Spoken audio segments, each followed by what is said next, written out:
jamais facile de parler de management, de sa structure, de proposer, finalement de dévoiler aussi ces contextes. On vous accueille aujourd'hui parce que vous aviez quelque chose en tout cas à nous partager, et en l'occurrence au-delà de vos contextes organisationnels respectifs, eh bien on va parler de management et d'innovation managériale tous ensemble. Et dans un premier temps, je vais vous inviter bien sûr à vous présenter et à nous dire ce que votre structure fait au quotidien, quel rôle vous y jouez, et quel est votre contexte organisationnel et managérial, si vous le permettez, en une minute, un petit pitch comme ça. Allez-y, ouais, allez-y, madame Desmarais. Bonsoir à tous. On ne peut pas démarrer comme on aime démarrer. Tous, voilà. On ne peut pas la faire, mais... Bonsoir à toutes et à tous, et merci de m'avoir invité, de nous avoir permis de parler de notre expérience. Je suis ravie aussi que mes collaborateurs soient là aujourd'hui, parce que c'est une équipe et ça a du sens pour moi. Alors moi je suis donc Isabelle Desmarais, je suis directrice générale de Prézoa. Prézoa qui est un service de santé au travail réparti dans l'Aisne et l'Oise. Donc nous avons 15 centres au total, 175 personnes maintenant. Et nous avons traversé différentes fusions, puisque en 2021 nous avons eu une première fusion, plus une deuxième fusion. Donc voilà, c'est un contexte d'accompagnement au changement au quotidien, de cultures différentes. Donc toutes les interventions nombreuses et variées cet après-midi ont beaucoup résonné en moi. De réorganisation successive, j'imagine. Oui, de partage au quotidien, d'accompagnement au changement, de repenser des concepts. D'harmoniser les pratiques. Enfin, tout ça a eu beaucoup de sens pour moi. Et je tiens déjà à remercier parce que j'ai trouvé que les interventions étaient très très bien déjà depuis le début d'après-midi. Donc voilà, en quelques mots, donc je travaille avec une équipe de membres de comité de pilotage, donc une quinzaine de personnes qui sont à mes côtés, pour travailler la stratégie, les enjeux stratégiques, les valeurs, les piliers. Je ne suis pas seule, je travaille avec eux, je co-construis avec eux. Je pense que voilà, peut-être pour aller, on a envie de dire plein de choses et je ne voudrais pas prendre la place parce que c'est tellement varié que peut-être qu'on en parlera après. Et je vais arriver vers Madame Pires, mais du coup je rebondis sur cette co-construction. J'ai envie de partager le résultat de la question qu'on a posée en demandant aux personnes quelles étaient finalement leurs innovations managériales. J'ai demandé à Alexandre, je chamboule un peu l'ordre qui était prévu, mais sur les innovations managériales dont on a parlé cet après-midi et qui paraissent au public les plus porteuses de potentiel. Et on voit là, et c'est pour ça que votre expérience aussi elle nous intéresse, et les autres intervenants pourront aussi nous parler de leur vécu là-dessus. Près de la moitié des répondants à cette question ont amené l'idée du management collaboratif, qui est derrière cette logique de co-construction. Et donc on s'intéressera particulièrement on a compris votre contexte de réorganisation un peu permanente, etc. Mais d'autant plus comment vous avez agi, et vous nous parlerez aussi d'outils et de méthodes juste après. Rachel Pires, je me tourne vers vous. Tout le monde connaît le groupe L'Oréal. Vous pouvez rappeler quand même un petit peu sur le territoire à quoi ça correspond et quel rôle vous y jouez?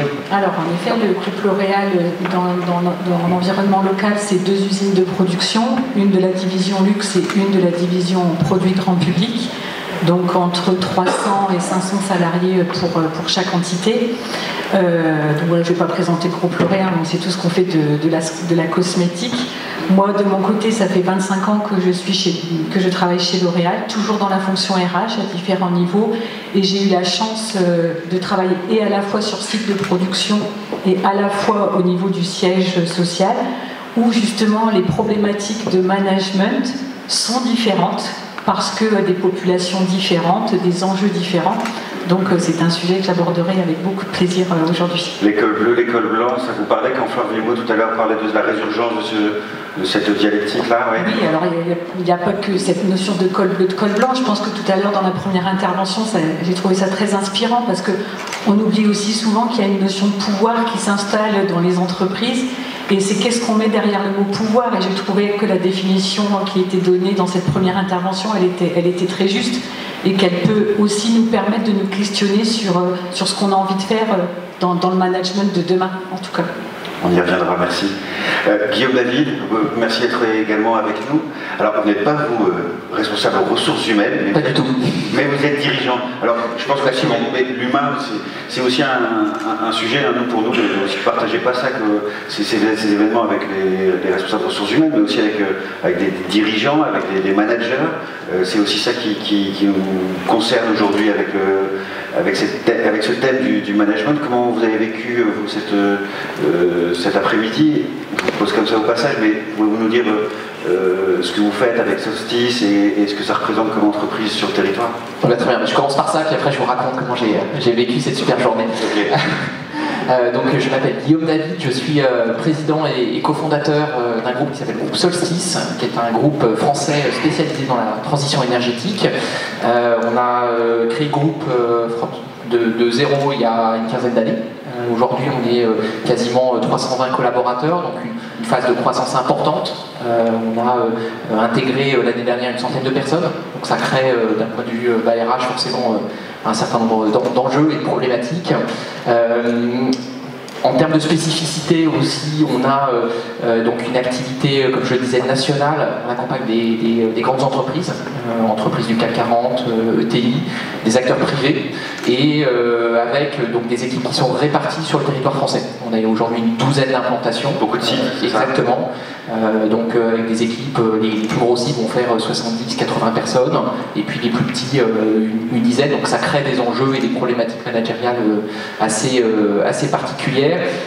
Autre élément de culture d'entreprise, boîte d'ingénieurs, à peu près 50% d'ingénieurs dans l'entreprise, avec effectivement une forte proportion de cadres, mais pas que.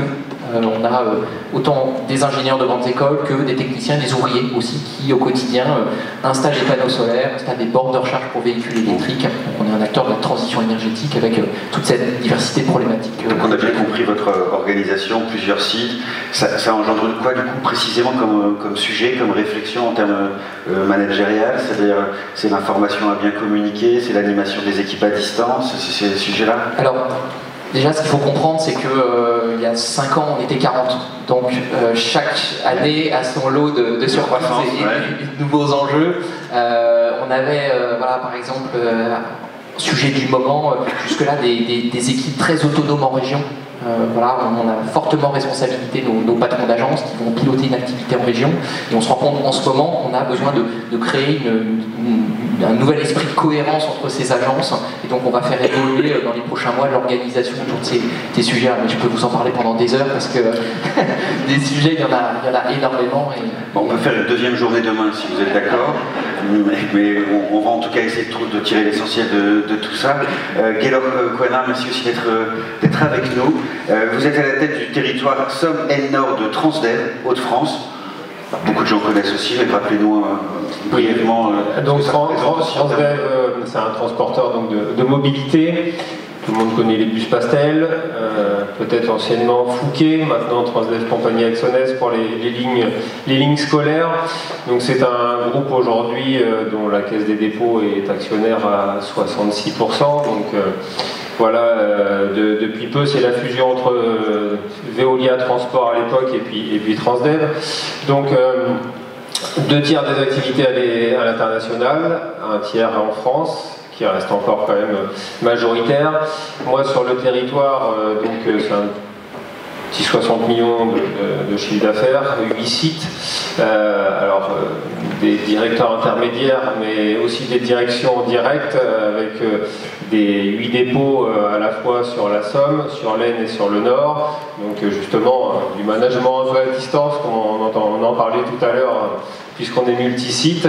Donc des sujets intéressants. Et aujourd'hui, en tout cas, je suis ravi d'être là parce que le management est quelque chose qui m'intéresse beaucoup, et notamment dans la montée en compétences et dans l'autonomie qu'on doit apporter à nos collaborateurs. Merci.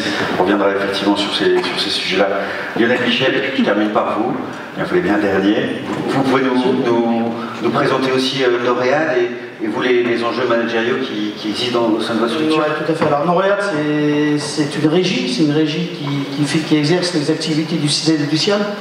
Donc des communes adhèrent à notre structure pour qu'on leur apporte le service de production, distribution d'eau potable, de collecte et de traitement des eaux usées.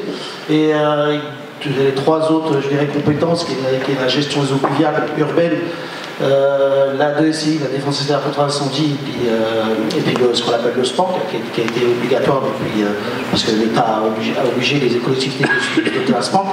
Donc on fait toutes sortes d'activités, notamment nous sur l'Aisne. On est un centre d'exploitation qui est le seul sur l'Aisne, mais on en a 8 autres sur le département du Nord. Il faut savoir que cette structure existe depuis 1950 et a exercé ses premiers pas ou ses postes de tuyaux après-guerre dans le Nord. Et on a effectivement plusieurs communes qui ont commencé à adhérer dans le nord de l'Aisne et au fur et à mesure on est autour de Soissons et autour de là. Donc effectivement un centre d'exploitation avec une structure de direction et d'agents de maîtrise. Mais on a eu les 8 autres centres sont dotés de la même façon. Donc au niveau managérial, c'est un peu le même type. Chacun est indépendant sous la direction effectivement qui est à Wascal, d'un directeur général et puis de directeur adjoint technique, on va dire, sur ce territoire-là. Voilà. Ok. Donc là aussi, il y a des logiques de décentralisation fortes aussi. Alors effectivement, une forte logique puisqu'on va être au plus près des abonnés, forcément. Quand vous avez une rupture de localisation, il faut pas être à Wascal pour réparer, sinon ça fait loin. Donc il faut être au plus proche de l'abonné pour le temps de problème. Donc on se donne un temps maxi d'1 heure d'intervention en cas d'urgence. Ok, merci. Avant de commencer, et en écho avec ce qu'on venait d'entendre avec Jérôme Waro, qui était effectivement très stimulant, comme ça j'ai envie de vous poser une question à tous les 5, en 1 ou 2 phrases, on essaie de jouer le jeu. C'est quoi pour vous un bon manager? Allez-y. Préparé parce que j'arrive. Voilà, je pense qu'il y a beaucoup de choses qui ont été dites cet après-midi. En tous les cas, ce que je partage, et je pense qu'on a nous-mêmes son talent. Voilà, il y avait, est-ce qu'on est né pour être manager? Est-ce qu'on peut apprendre à être manager? Ce sont des vraies questions. Je me suis posé la question qui a été posée tout à l'heure. Elle a du sens, cette question-là aussi. Je pense même si au départ on n'est pas manager, d'ailleurs on peut apprendre à l'être. Et c'est lorsqu'on est entouré par des gens qui vont nous faire confiance. J'insiste là-dessus parce que pour moi, ce qui est important... Dans les managers ou dans la direction, ou les deux? Les deux. Okay. Et la confiance est importante, la confiance va amener aussi de la confiance à l'autre. Et puis l'humilité est aussi très je pense que comme ça a été dit cet après-midi, on peut oser dire à nos équipes qu'on ne sait pas. On va au-delà de la caricature du manager, pour qui c'est inné, il y aurait du charisme, etc. Donc ça s'apprend. Ça ne me dérange absolument pas de dire à mes équipes, aujourd'hui, j'ai une décision à prendre, mais là je ne sais pas. Vous allez m'aider. Donc voilà, je pense qu'il faut faire preuve d'humilité et puis de respect. Le mot respect a été dit. La phrase est ressortie, oui. Je résume en 3 mots. On a beaucoup de choses à dire, mais pour moi c'est ça. Ce sont mes valeurs et les valeurs que j'essaie d'inculquer aux équipes. C'était plus que 3 phrases, mais on va essayer de... Je vous propose de continuer. Allez-y. Pour vous, un bon manager. Je pense que le bon manager, c'est d'abord quelqu'un qui a appris et qui applique des bonnes pratiques de management, parce qu'effectivement, je pense qu'il faut comprendre que ça s'apprend. C'est une compétence comme une autre. C'est des méthodes. Exactement, ce sont des méthodes. Voilà, le one-to-one d'1 heure avec son collaborateur toutes les semaines pour le faire parler, comprendre ses enjeux, ainsi de suite, le feedback. C'est ce que vous m'avez dit quand on a fait l'entretien préparatoire, c'est ressorti aussi tout à l'heure de baliser un temps vraiment spécifique et se mettre dans cette logique d'écoute. Je pense que s'il y a une seule chose à faire en tant que manager, c'est celle-là. Enfin, je pense que c'est le gilet de sauvetage.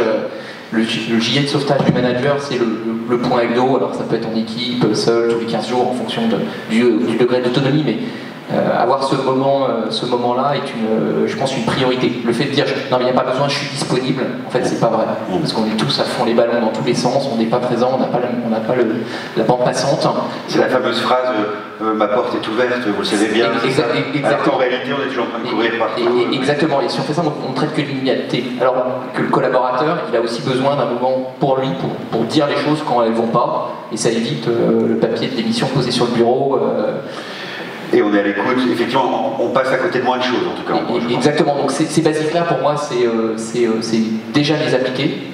Et puis après, il y a, de mon point de vue, l'excellent manager. C'est celui qui un jour arrivera à réconcilier l'application de ces méthodes avec sa personnalité profonde, empathique ou pas, challenger ou pas, et qui va arriver à faire le lien entre les deux. Et à ce moment-là, vous cumulez une capacité d'action avec ce que vous êtes au fond de vous, et là, vous êtes inarrêtable. Lionel Michel, c'est un bon manager, c'est quelqu'un qui est forcément bien formé. C'est quoi pour vous un bon manager?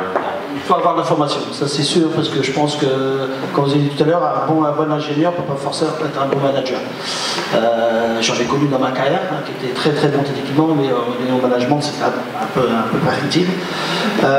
Maintenant, ça s'apprend, on en apprend tous les jours, on en apprend tous les jours par les formations, on en apprend tous les jours par notre expérience. Un bon manager, il faut qu'on soit à l'écoute du N-1, N-2, voir les équipes sur le terrain. Moi, j'apporte beaucoup d'attention à écouter les gens qui sont sur le terrain aussi, pour avoir éviter avoir la vraie impression, pas que l'impression des N-2. Je pense qu'il faut être à l'écoute et le suivi, puis d'apporter le maximum de moyens pour qu'ils puissent réussir dans leur mission. Merci. Rachel, je me tourne vers vous également. En tant que DRH, vous, c'est quoi un bon manager? C'est difficile, hein, mais... C'est une question difficile, et puis je ne voudrais pas être redondant par rapport à tout ce qui a été dit, parce qu'en effet, je partage ces points. Juste pour compléter, peut-être pour mettre un petit peu de romance sur le sujet. De romance? Oui, parce que je pense sincèrement qu'on ne peut pas toujours trouver que son manager est un bon manager.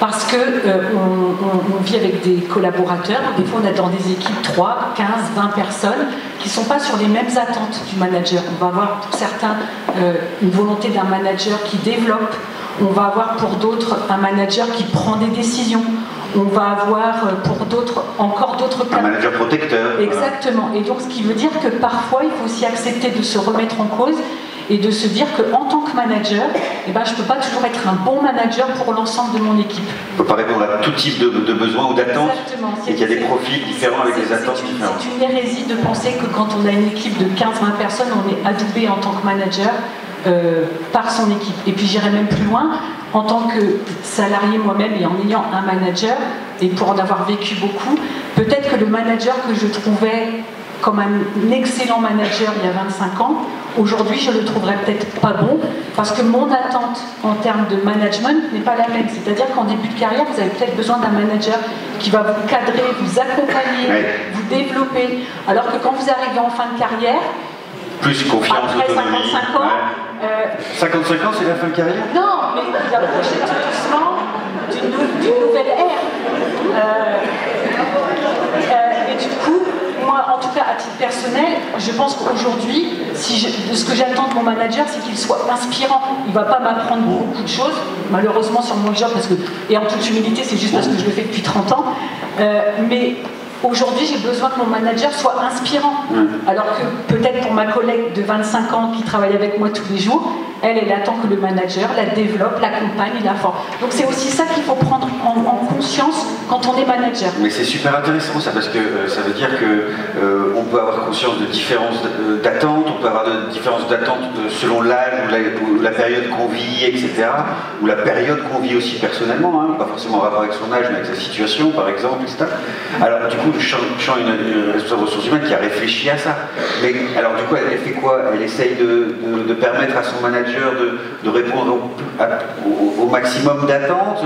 Elle lui fait déjà prendre conscience de ça, ou elle essaye de le faire travailler sur les enjeux où il est plus faible? C'est possible ça? Alors moi en tant que RH, j'aime bien faire bouger les lignes. Donc j'ai tendance à challenger, même si c'est ma hiérarchie. Je pense que c'est aussi une de mes fonctions, de challenger ma hiérarchie en tant que manager, sur d'autres sujets également, mais en tant que manager. Mais à l'inverse, il faut que moi aussi en tant que manager, je sois prête à me faire challenger par mon équipe. Ça c'est hyper important aussi.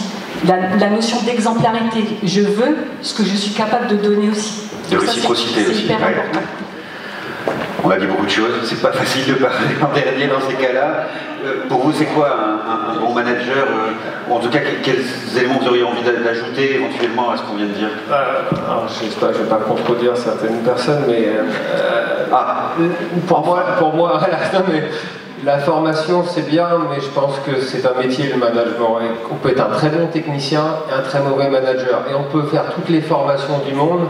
quand on n'a pas la fibration, pour moi, ça pose déjà un problème.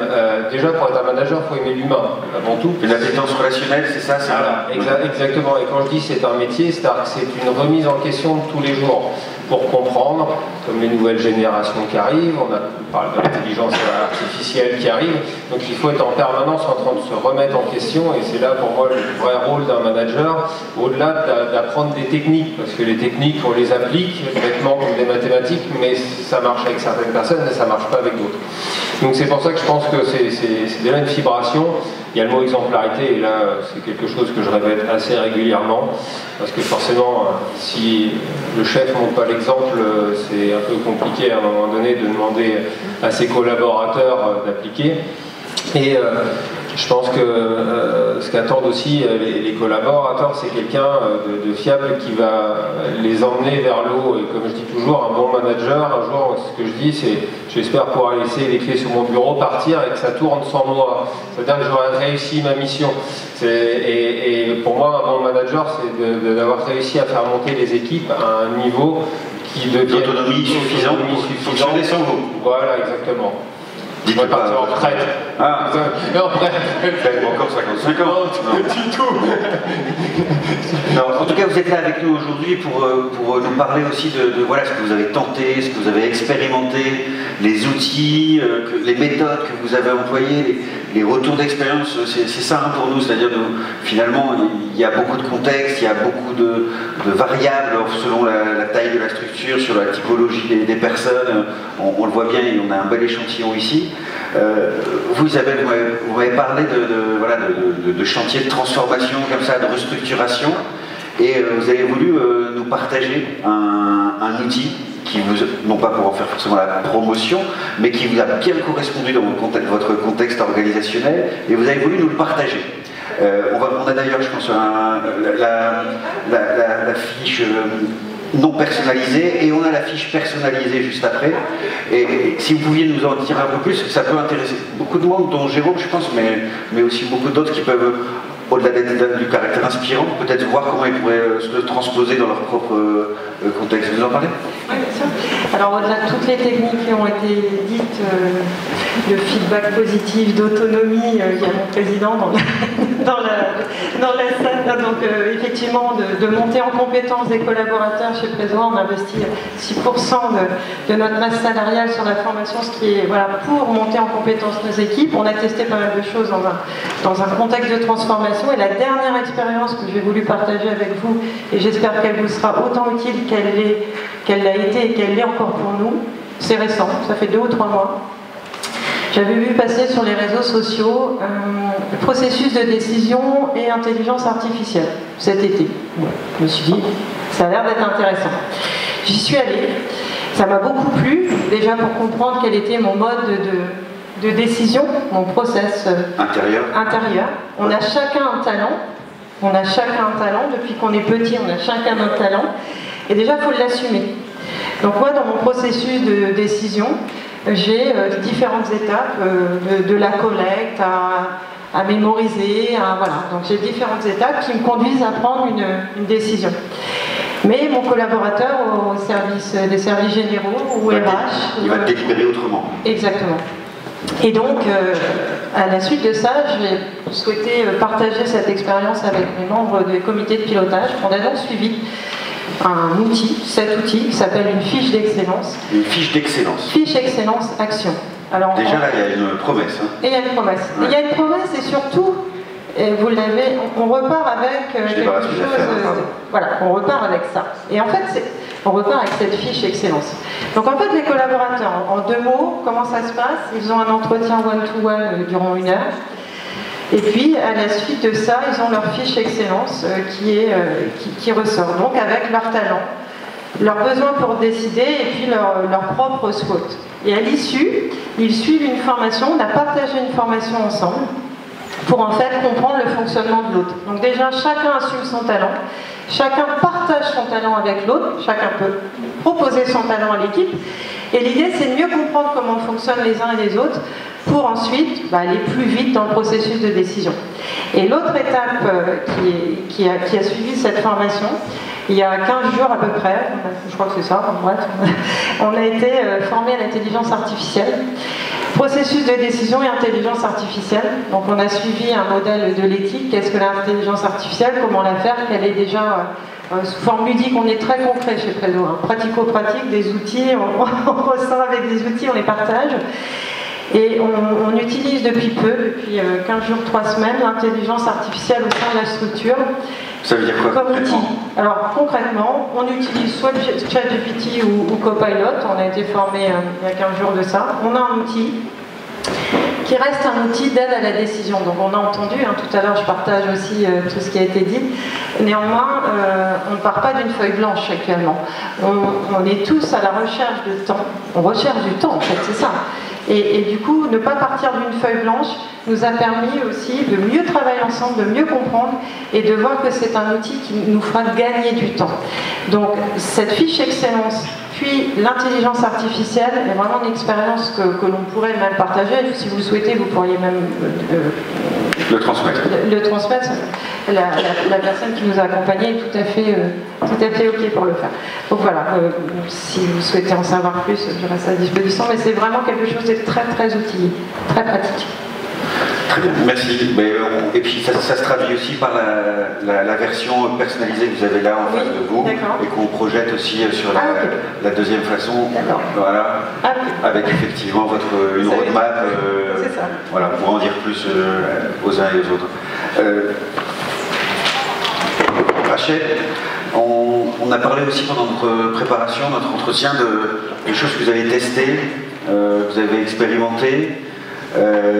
Il y a des choses que vous aviez envie de nous partager là-dessus? Alors, la chose que j'aimerais partager aujourd'hui, qui a quand même fonctionné pendant plus de 15 ans chez L'Oréal et notamment sur un site de production donc de Soprocos, c'est une communauté des managers. En fait, en 2010, on a créé une communauté des managers, en fait, où on a créé cette communauté pour donner une vision. Alors, pas pour donner une vision, pour préparer ensemble une vision qu'ensuite on déclinerait à chacun à nos équipes. Donc une vision, une stratégie sur laquelle on souhaitait aller. Et en plus de cette vision, on avait des temps de formation, des temps d'échange sur des sujets spécifiques. Donc c'était par exemple un jeudi pendant 1 heure, on choisissait un sujet. Alors c'est pas forcément un sujet RH, ça pouvait être lié à un sujet stratégique de l'entreprise, à un sujet sécurité, etc.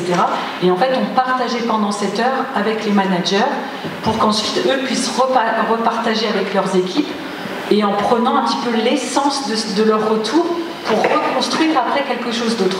C'était une façon de décliner les enjeux stratégiques en message opérationnel. Voilà, et de le faire de manière opérationnelle, de manière régulière. Et ça se préparait aussi par le biais de journées, ce qu'on appelle des journées ouvertes. Hein, on se mettait ouvert et on préparait les 6 mois ou les 12 mois qui allaient arriver en fonction des périodes où on y allait plus ou moins régulièrement. Et c'est quelque chose qui a vraiment fonctionné jusqu'à il y a 1 an et demi, où on est un petit peu en train de s'essouffler. Et du coup on est en train de réfléchir à redynamiser cette communauté des managers parce que... Pour quelle raison ça s'est essoufflé, vous pensez? Parce que je pense que c'est comme tout, il y a des effets de mode. Hein, voilà, donc, ou le rituel s'est un peu épuisé? Oui, puis il y a des managers, vous savez, il y a des managers de différentes générations, il faut répondre à tous les besoins. Ça répondait bien à un besoin d'un manager d'une époque. Aujourd'hui, on a des managers qui sont un peu plus jeunes, qui ont des attendus différents, et il faut qu'on parte de leurs besoins pour continuer à faire vivre cette communauté. Et il y a peut-être une évolution aussi de la vision de la réunion, peut-être aussi différente. Guillaume, ça doit vous parler, ça, le côté collectif de managers, vous avez cherché aussi à créer du collectif dans les différents sites. Vous parliez tout à l'heure du rituel des one-to-one. Vos rituels managériaux au sein de l'entreprise, vous essayez de les animer aussi, j'imagine? Oui, alors on les a créés au fur et à mesure. Hein. Effectivement, on a toute une strate aujourd'hui de gouvernance qui part du conseil de surveillance jusqu'aux réunions d'équipe. Une des particularités, c'est qu'effectivement, on a plusieurs entreprises dans le groupe, donc chacune aujourd'hui dispose de son comité de direction. Chaque agence dispose de son moment agence aussi pour partager. Et effectivement, on a quelque chose d'assez pyramidal qui s'est créé sur les 2-3 dernières années. Et là, en ce moment, on est sur le moment où ça ne marche plus, quoi. Donc, globalement, on a recréé, par exemple, des lignes transverses sur des métiers. Les responsables opérations, qui sont les équipes, les managers qui gèrent au quotidien toute la production d'installation de panneaux photovoltaïques, par exemple, on a recréé des moments de partage métier à l'échelle de l'entreprise. Donc on en a aussi maintenant avec les responsables commerciaux, avec une dynamique business, mais pas que. Il y a vraiment un partage managérial. Ça, c'est une nouveauté que vous avez mis en place. Ça veut dire, quels que soient les sites, je vais faire partager ceux qui font le même métier ensemble. Exactement. Ça va créer du lien, du sentiment d'appartenance. Exactement. Et je pense, comme on le disait, ça se trouve, dans 2 ans, la taille de l'entreprise ayant potentiellement évolué, ces éléments-là ne fonctionneront plus. Il faudra adapter. Enfin, voilà, je pense que tout le monde a compris que le monde bougeait vite et qu'il ne fallait pas s'endormir sur ses lauriers. Quand il y a quelque chose qui gratte, il faut le regarder avec attention pour essayer de voir comment on peut faire évoluer l'organisation, mais c'est essentiel pour garder le lien et la motivation et la performance des équipes au quotidien. Puis cette logique de considérer l'altérité, l'autre qui existe, qui vous ressemble, etc., ça peut aussi vous donner une plus grosse adhésion, une plus importante adhésion au projet de l'entreprise. Et toujours avec une exigence de performance, hein, parce que voilà, on va pas se mentir, on a tous des services, des prestations à délivrer, et il faut toujours mesurer effectivement à la fois le temps qu'on investit sur ces sujets, je dirais de partage, qui sont de l'investissement la plupart du temps, avec les réalités opérationnelles de court terme.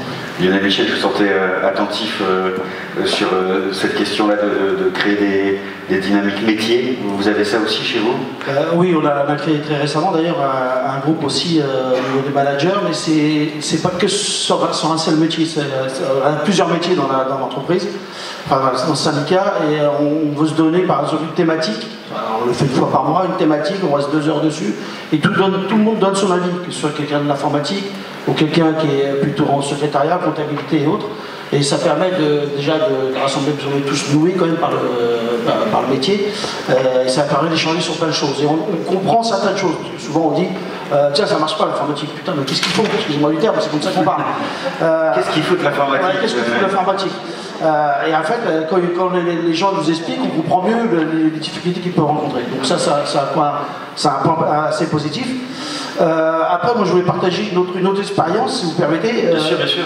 Il y a plusieurs années, on a construit un nouveau centre et j'ai partagé la conception du centre avec l'architecte, parce que c'est bien imposé, mais au niveau de l'ergonomie du centre, je l'ai partagé avec tous les salariés. Enfin les salariés, tous les agents. Ce qui permet de chacun donner un peu son idée.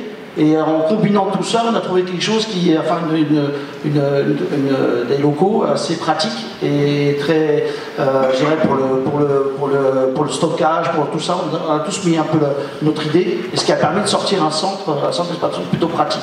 Au lieu que ce soit que l'architecte qui dessine, on a fait participer tout le monde.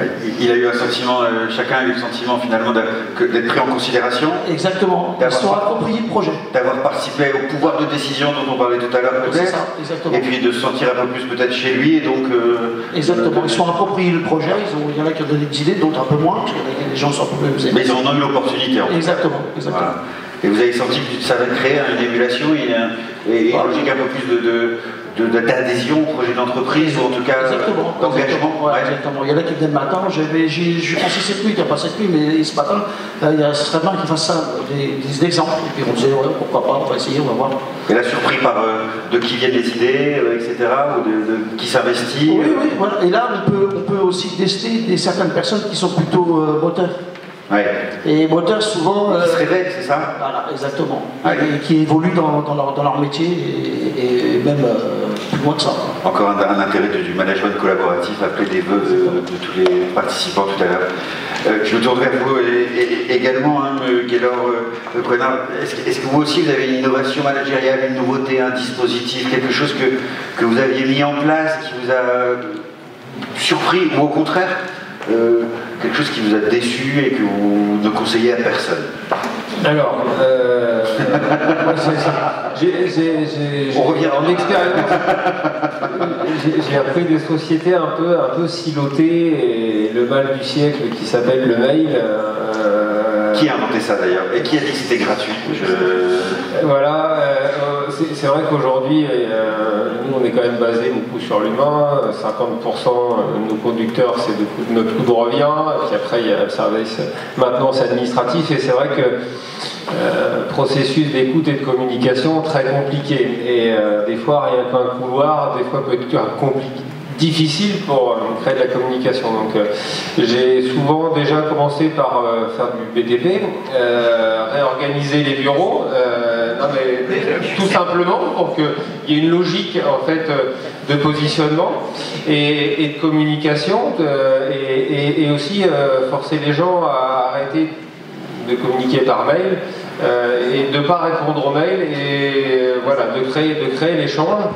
Et ce qui a créé à un moment donné la consolidation dans la structure déjà managériale, et ce qui s'est ressenti après au niveau des effectifs de conduite. J'ai un exemple d'un site où on est quand même passé de 10% d'absentéisme, on tourne autour de 4 aujourd'hui, et je ne sais pas le mesurer, mais il n'y a pas de mystère à ça. C'est-à-dire qu'à un moment donné, l'écoute qu'on a pris auprès des conducteurs, les échanges, etc., ont permis à un moment donné d'améliorer le quotidien de chacun. Et des fois, on a tous à un moment donné des irritants, et des fois qui sont pas grand-chose, mais qui suffit juste à un moment donné de régler pour que ça aille beaucoup mieux.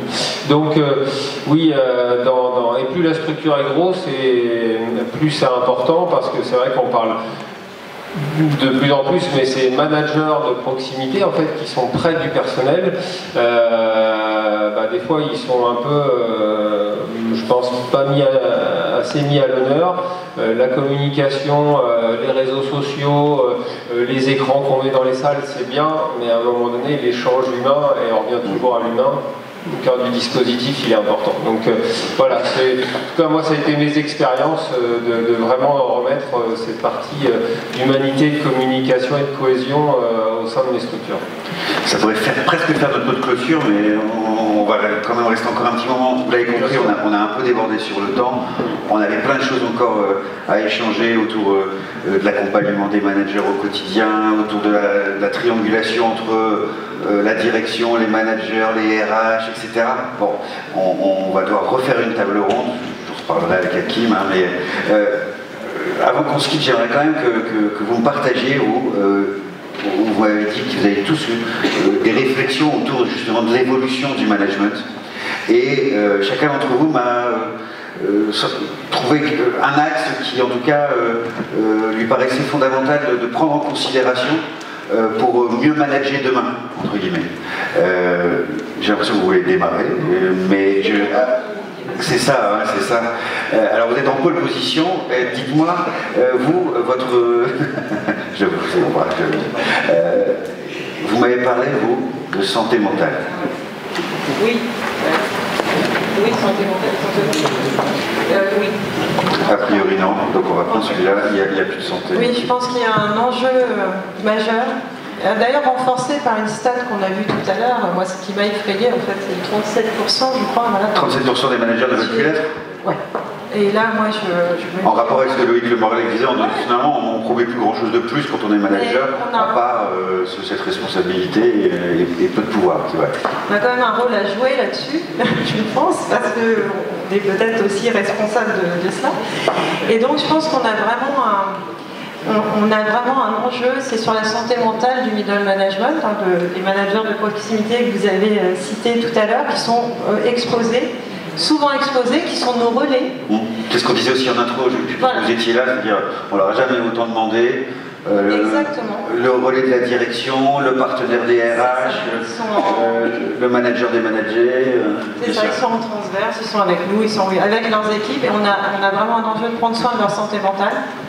Et donc nous, récemment, on a mis en place une formation sur les premiers sauveteurs santé mentale. En fait, ils ont suivi cette formation-là. Sauveteurs santé mentale. Ouais, ça peut être avec leurs équipes, mais ça veut dire, et je pense aussi qu'il y a un enjeu avec leurs collègues, c'est-à-dire que la solidarité, la cohésion que l'on crée au niveau de notre équipe et notre comité de direction fait que quand ils voient leurs collègues dans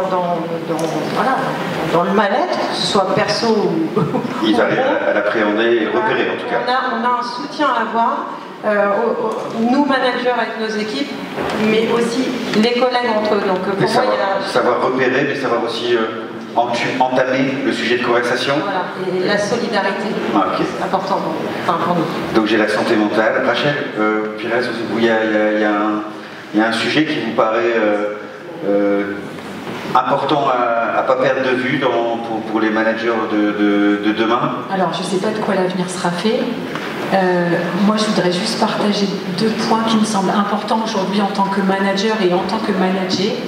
Je pense qu'on a tous besoin, de feedback. Et je pense que ça, c'est quelque chose qu'il va falloir développer dans les années à venir. Et quand je dis feedback, c'est cette capacité d'échanger tout simplement, et cette capacité de dire les choses quand ça va bien, quand ça va moins bien. Et ça, il faut vraiment qu'on travaille là-dessus ensemble, donc direction, RH, manager, cette capacité à dire aux gens ce qu'on pense. Alors, il faut choisir. Et à entendre aussi? Oui, à entendre, à dire, mais bien sûr, au bon moment. J'ai appris à dire les choses au bon moment, parce que quand j'étais très jeune, je disais les choses très vite. Donc, j'ai appris. De manière un peu impulsive, c'est ça?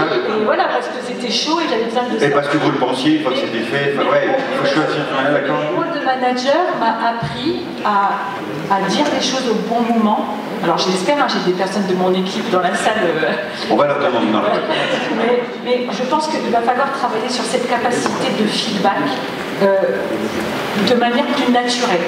Et pas de faire ça à un moment donné à la réunion de fin d'année, de la revue annuelle, ou quand il y a une décision de rémunération qui se joue derrière. Non, développer un collaborateur, c'est aussi lui dire quand il a besoin de l'entendre, même si c'est pas agréable pour lui. Je rappelle que le feedback, c'est quand même un cadeau quelque part, même si c'est pas forcément sur le moment où on l'entend grave. Ça, c'est la première chose. Et je le relis à la relation sincère et authentique dans ce qu'on s'est dit cet après-midi. J'y crois vraiment. Et la deuxième chose, c'est aussi la mise en situation. Je pense qu'un manager, comme je le disais tout à l'heure, il doit être capable de savoir qu'il ne sait pas tout, et qu'en face de lui, il a des personnes qui ne sont pas managers, mais qui sauraient résoudre le problème. Moi, j'ai appris ça avec un de mes anciens managers, et j'essaie de l'appliquer le plus souvent possible.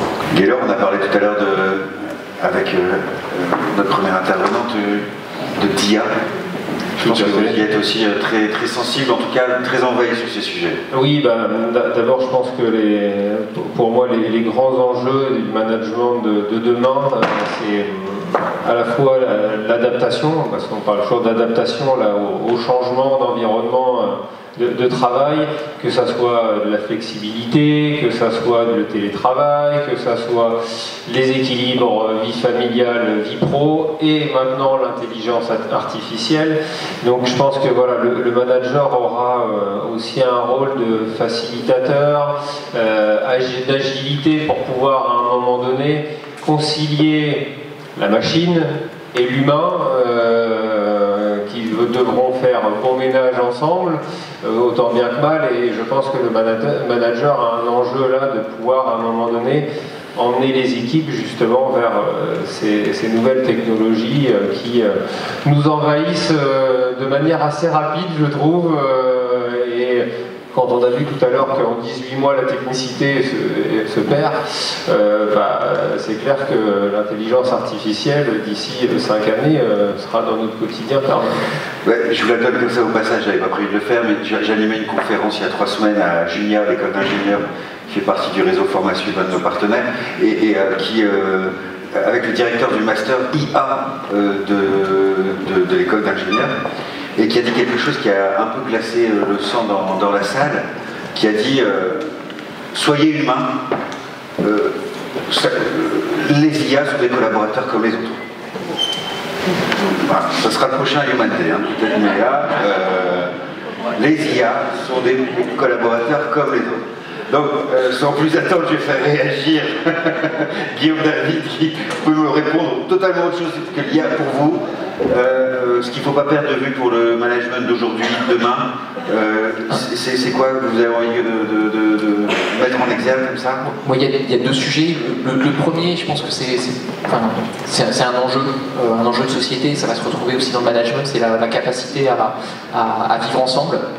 on sent que cette société, elle se durcit. Elle se crispe, comme on disait aussi tout à l'heure. Elle se clive. Elle se tend. Et ça se retrouve aussi dans l'entreprise avec à la fois des tendances un peu contradictoires, d'un côté un développement de la tolérance, de la bienveillance, tout devient normal, et à l'opposé, des situations virulentes. Exactement.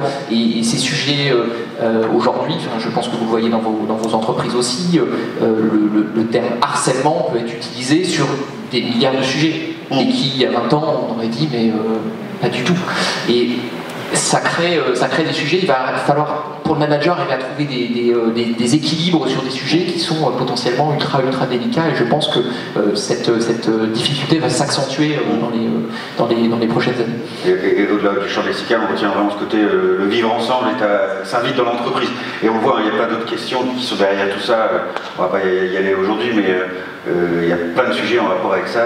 La dernière fois, j'ai fait aussi une conférence sur la place de la religion dans l'entreprise. La religion, le racisme, MeToo, enfin voilà, on est sur des... On est à l'image d'un réceptacle finalement de ce qui se passe dans la société. Et donc ça, pour moi, c'est très court terme, et le moyen terme, c'est toute la révolution climatique qui est en train de s'opérer, qui va créer au niveau de la société, et évidemment des entreprises, des mouvements majeurs, et le manager va être confronté aussi à son échelle, à ces enjeux-là, et ça va pas être facile, je pense, d'accompagner les collaborateurs par rapport à ces changements majeurs et radicaux.